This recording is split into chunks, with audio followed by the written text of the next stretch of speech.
Good evening, classmates, colleagues, Professor Lucas. My name is Clayton Drummond. I'm a student at Ashford University, and the journal article I chose to elaborate on is called Emotion and Executive Functioning, the Effect of Normal Mood States on Fluency Tests. In this article, the chief purpose is to evaluate the differences in everyday mood states and executive functions.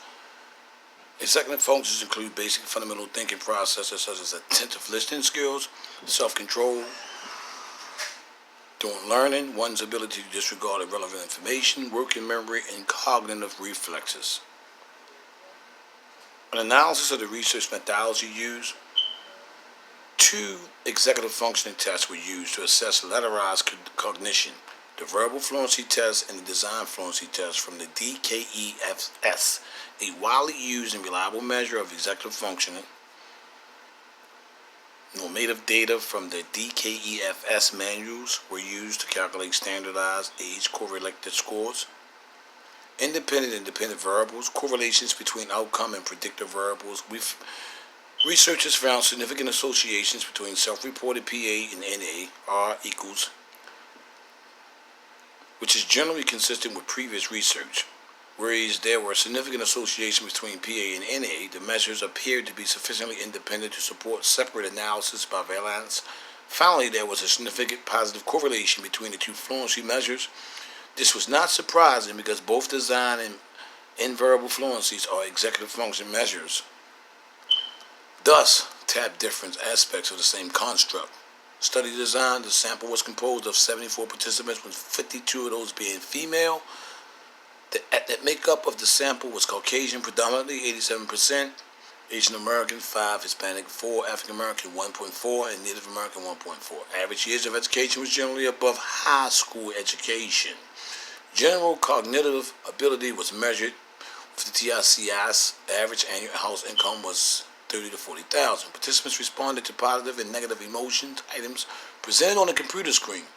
Using the computer keyboard, participants rated the extent to which they experienced each emotion based on an extreme amount from time to frames today in general. There were 30 positive, confident, delighted. These are the results. Each item was presented with both time frames in order to obtain information on participant state and trait ratings, emotion, respectively. Each participant completed 2 trials for each time frame, resulting in responses for 240 words total, contributing to increased reliability of the scores. In previous research, the emotion measure has strong internal consistency reliability for each valence, positive, negative, among older and younger adults. Explanation of the results.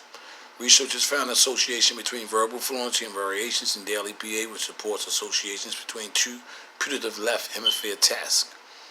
Of note, the association between verbal fluency and effect was specific to PA, as there was no significant association between NA and verbal or design fluency performance.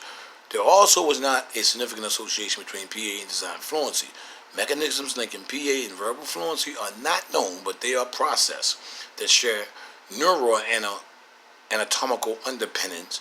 That is, evidence suggests that left frontier activation occurs during PA. Strengths and weaknesses of the study.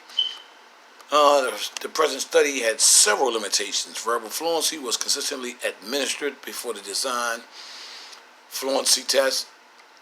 Perhaps changes in test expectations or fatigue may have systematically affected design fluency performance or mood.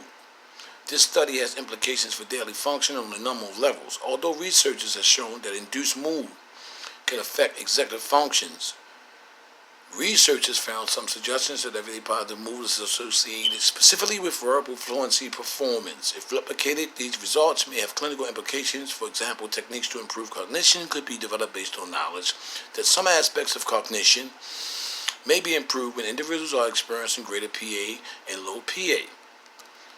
The current study also provides useful clinical information because PA during neuropsychological testing may influence performance on testing. Researchers also found association between PA and verbal fluency. Thus, it is possible that patient mood during testing could influence performance on verbal fluency and potential other tests. Thus, clinicians should be aware of patients' affect during the evaluation. It could be cognizant that normative mood may be associated with performance. Further research should include participants' levels of consciousness, education, etc. Equal balance is racial makeup and equal number of male participants versus females.